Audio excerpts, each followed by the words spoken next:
세계 7대 불가사에 들어가기. 2. 세계 7대 불가사의 확정. 이제 세계 7대 불가사의가 어떻게 태어났는가를 알아본다. 세계의 불가사의에 대한 저서를 쓴 작가 중 가장 오래된 사람은 역사의 아버지라고 불린 헤로도토스다. 그는 기원전 5세기의 이집트의 피라미드와 바빌론의 공중정원에 대해서 매우 정확하게 기술했다. 그 다음으로 불가사의에 대해 거론한 사람은 기원전 100년경에 사망한 시돈의 안티파테이며 시인으로 유명한 칼리마크가 불가사의에 대해 나름대로 명쾌한 정의를 했다. 칼리마크는 불가사의에 포함되려면 기념물이 아름답다는 것만으로는 충분하지 않다고 설명하면서 기념물이 위치한 주변, 즉 자연과 환경과도 조화를 이뤄야 한다고 강조했다. 그는 7개의 불가사의 각각에 대한 단편적인 시를 읊었다고 알려지고 있는데 제우스 신상에 대한 단편시는 아직도 남아있다. 그리스의 역사학자로 시저와 동시대에 살았던 시실리의 디오도로스도 쿠프의 대피라미드와 바빌론의 공중정원에 대해 적었다. 로마의 비트리브는 건축에 대한 이론과 실무에 해박한 지식을 갖고 있었던 건축가인데 그도 나름대로의 객관적인 기준에 따라 세계의 불가사의에 대해 서술했다. 그는 마우솔레움과 아르테미스 신전, 바빌론의 성벽은 물론 알렉산드리아의 파로스 등대에 대해서도 적었다. 반면에 로도스 섬에 대해서는 거상이 아니라 수많은 외적들의 공격에도 끄떡 없었던 성벽에 대해 상세하게 기록했다.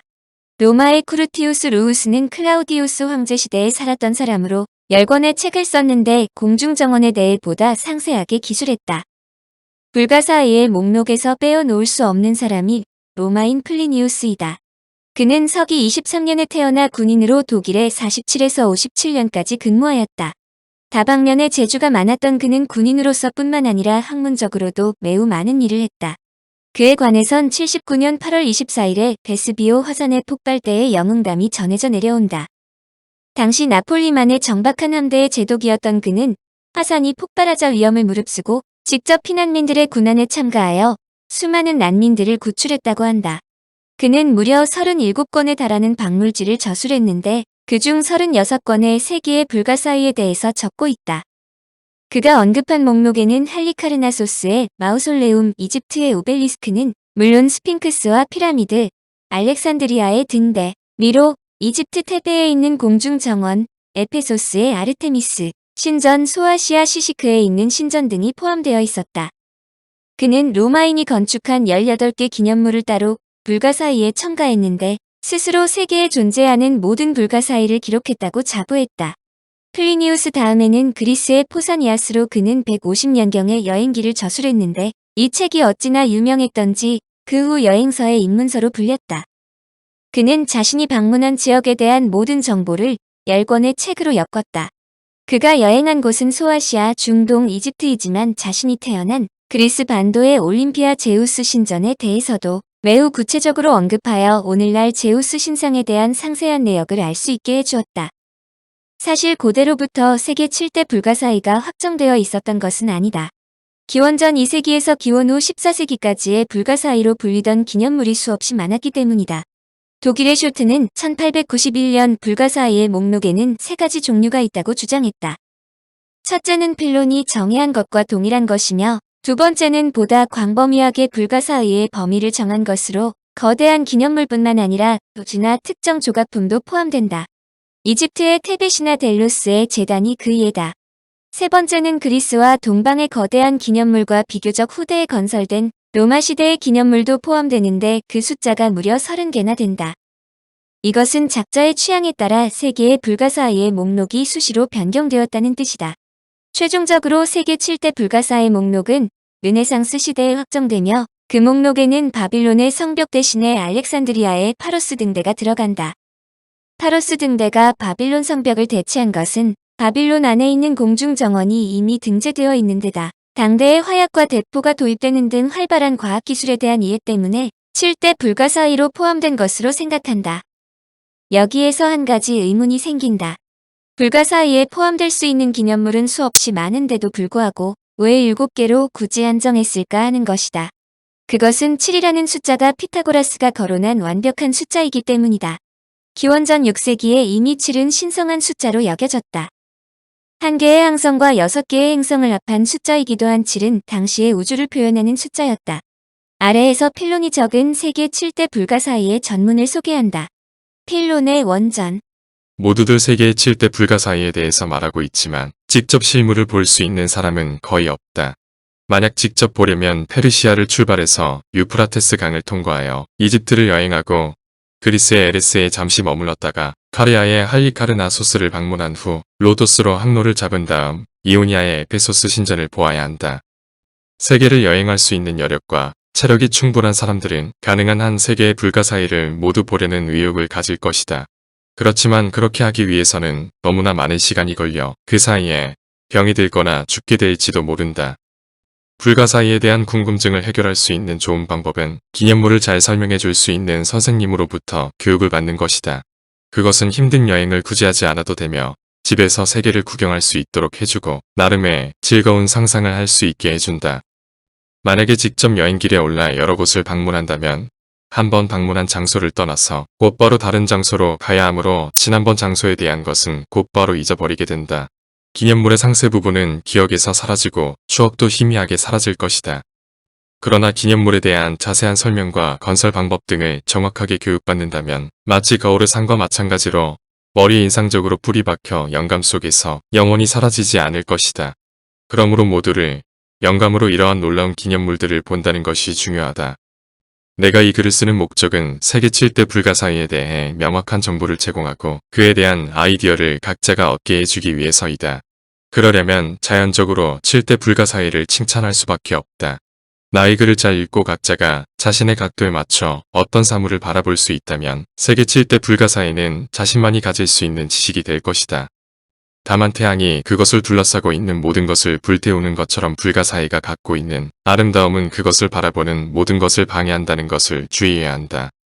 1. 공중정원이라 함은 공중에 식물들이 있다는 것을 의미한다. 그것은 땅 위의 지붕에 나무들이 있다는 뜻이다. 돌로 된 기둥들이 정원을 지탱하고 있다. 간격이 매우 좁은 들보는 야자수 나무로 만들어졌다. 이 나무는 썩지 않는 유일한 나무다.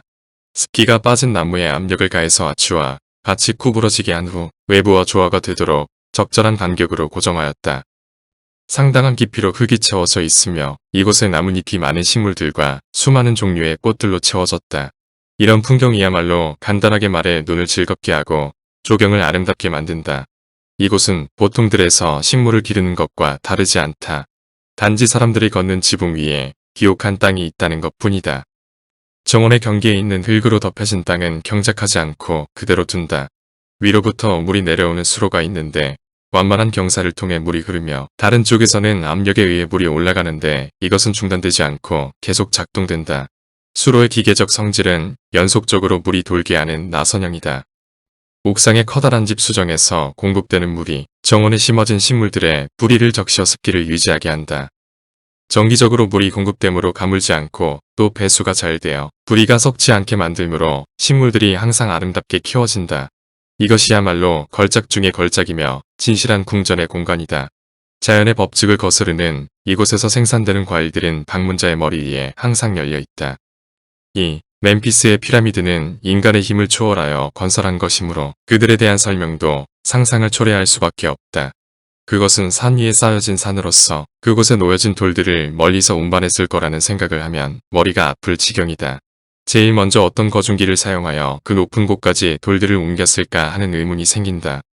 사각형의 기초 위에 피라미드를 만들었는데 우선 땅 위에 돌로 건물 높이만큼의 기초를 만들었다. 그런 다음에 건물은 점차 줄여가면서 건설했는데 마지막에는 한 점으로 끝난다. 그 높이는 500피에이며 기초의 둘레는 거의 3600피에가 된다. 외피는 반질반질한 돌로 돼 있는데 그렇게 완벽하게 만들었기 때문에 하나의 돌로 덮인 것처럼 보인다. 여러 가지 색과 돌이 사용되었는데 이곳은 대리석, 저곳은 아프리카에서 온 검은 돌이 사용되었다. 붉은 피라는 이름의 돌도 사용되었고 아랍에서 건너온 노란색과 푸른색이 혼합된 돌도 사용되었다. 피라미드는 보는 사람에 따라 다른데 어떤 사람은 반짝이는 유리잔으로 생각하기도 하며 어떤 사람은 마르멜로 열매와 같은 노란색으로 보기도 하고 혹자는 자주색 조개를 연상시키기도 한다. 이러한 여러 색들이 혼합되어 놀랍고도 찬탄하지 않을 수 없는 외경심을 느끼게 한다. 정상까지 올라가는 데는 하루가 꼬박 걸리며 정상에서 아래를 바라다보면 마치 발 아래를 보는 것과 같다. 왕국의 힘은 이러한 놀라운 작품을 조화롭게 건설할 수 있을 만큼 튼튼했다. 그렇게도 엄청난 경비를 지출하면서 인간이 하늘로 올라갈 수 있는 피라미드를 건설한 것은 반대로 신이 지상까지 내려올 수도 있다고 생각했기 때문이다. 그노소스가 천상에서 제우스의 아버지라면 페이디아스는 지상에서 제우스에게 영생을 준 어머니다. 페이디아스만이 우주의 왕과 그의 손에서 내려치는 번개를 보게 할 수 있다. 제우스가 페이디아스의 아들이라는 말에 불쾌감을 느낄지는 모르지만 그의 재주만은 당연히 제우스의 어머니라 불릴 만하다. 아프리카에는 초원에 살고 있는 코끼리들이 많이 있다. 페이디아스는 그가 갖고 있는 재료로 살아있는 것과 똑같은 야생동물을 만들 수 있을 정도로 탁월한 재주를 가졌다.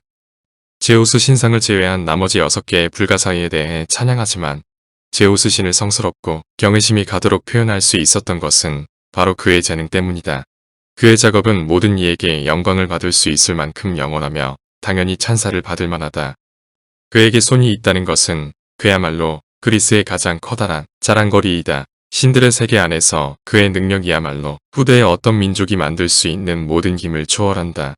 영원한 창조자인 예술가를 갖고 있으므로 신들이 인간들에게 나타날 수 있는 것이다. 어떤 다른 시대에도 그와 비교할 수는 없다. 사실 페이디아스는 올림픽의 챔피언이며 단순하게 생각하는 이상을 실현할 수 있고 또 공상적인 것을 실제로 현실화할 수 있다. 로도스 섬은 오랫동안 바닷속에 있었는데 헬리오스가 바닷속에서 나오도록 신에게 요청했다. 그곳에 헬리오스의 거상을 만들었는데 높이가 120피에이다. 예술가는 광산을 고갈시킬 정도로 많은 청동을 사용했고 그것은 당시 세계에서 가장 큰 규모의 작업이었다. 아마도 제우스가 로도스인들의 이 놀라운 작업을 승낙했을 것으로 보인다. 로도스인들은 땅에서 하늘까지의 헬리오스의 조상을 건립하기 위해 엄청난 자금을 투입했다. 예술가들은 조상의 내부에 철 지조와 돌을 넣어 튼튼하게 보강했다. 보이지 않는 작업이 보이는 작업보다 더 어려운 것인데 마치 키클롭스의 해머 작업과 같았을 것이다. 이 조상을 보고 찬탄에 맞지 않는 방문자들은 다음과 같은 질문을 한다. 어떤 망치를 사용하여 이 거대한 조상을 만들었을까?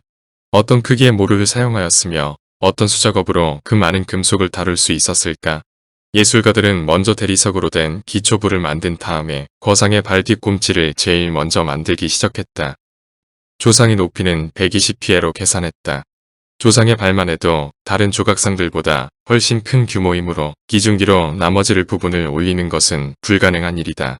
그러므로 현장에서 쇠기들을 주물하여 튼튼하게 만든 후 그 위로 집을 짓는 것과 마찬가지로 계속적으로 올려가면서 만들었을 것이다. 예술가들이 조상을 각 부분으로 나누었다. 그들은 먼저 처음 부분을 조립하고 그 위에 두 번째 부분을 현장에서 주물하고 두 번째 부분 위에 세 번째 부분을 만들고 그 다음에 계속해서 나머지 부분을 만들었다. 첫 번째 주물이 완성되면 내부의 조인트와 철봉들이 보강되며 돌들이 그것들 사이에 채워졌다. 건설 기간 동안에 그 형태가 유지되기 위해 거상의 완성된 부분은 흙으로 주위를 채웠고 작업이 끝나자 그 흙을 제거했다. 조상을 만들기 위해 엄청난 예산이 소비되었는데 500탈란트의 동, 300탈란트의 은을 지출했다. 로도스인들과 예술가들이 합작하여 놀라운 작품이 만들어졌고 첫 번째 헬리오스의 전면에 두 번째 헬리오스를 땅 위에 제작했다. 세미라미스는 그녀의 재산을 소비하면서 엄청난 보물을 남겨놓고 죽었다. 그것이 바로 세계의 불가사의이다. 그녀는 바빌론의 성벽을 둘러싸았는데 그 성벽의 거리는 무려 41,000피에나 된다. 그 길이가 얼마나 긴지 그것을 달리는데 하루 종일이 걸린다. 더욱 놀라운 것은 그 길이뿐만이 아니라 성벽의 견고함과 넓은 폭이다. 성벽은 구운 벽돌과 아스팔트로 만들었다. 성벽의 높이는 80피에나 되며 4대의 사두 이륜 마차가 한꺼번에 달릴 수 있을 정도의 넓다. 각 곳에 여러 층으로 된 성체가 있는데 그곳에 모든 장병들이 머무를 수가 있다. 그러나 외부에서 볼 때 내부에 주거지가 있다고는 생각할 수 없을 정도다. 수많은 사람들이 성벽 안에 살고 있다. 성벽 안의 많은 토지에서 바빌론의 주민들이 농작물을 경작하기 때문에 성벽 밖의 주민들은 이국인으로 생각될 정도다. 에페소스에 있는 아르테미스 신전은 신들이 사는 단 하나의 주거지다. 사람들이 이 신전을 바라보기만 하면 하늘에 사는 신들이 자신들이 살고 있는 장소를 변경한 후 지구에 거주하고 있다는 것을 알 수 있다. 왜냐하면 거인들이나 또는 알로에오스가 하늘을 오르기 위해 산들을 겹쳐 쌓았고 그곳에 올림피아 신전보다 더 큰 건물을 만들었기 때문이다. 그것은 정말로 힘이 들고 어려운 일이었다. 건축가는 땅을 수평으로 만든 후 깊숙이 땅을 파고 기초를 만들었다. 지하에 파묻힌 지하 구조를 만들기 위해 주변의 모든 채석장이 고갈될 정도였다. 건물을 견고하게 지지할 수 있게 만든 다음 10도의 경사를 갖는 기단을 외부에 만들고 이 발판 위에 여기에서 원고는 끝이 난다. 그러므로 필론이 7번째 불가사의라고 생각했음이 분명한 할리카르나소스의 마우솔레움에 대한 설명은 남아있지 않다.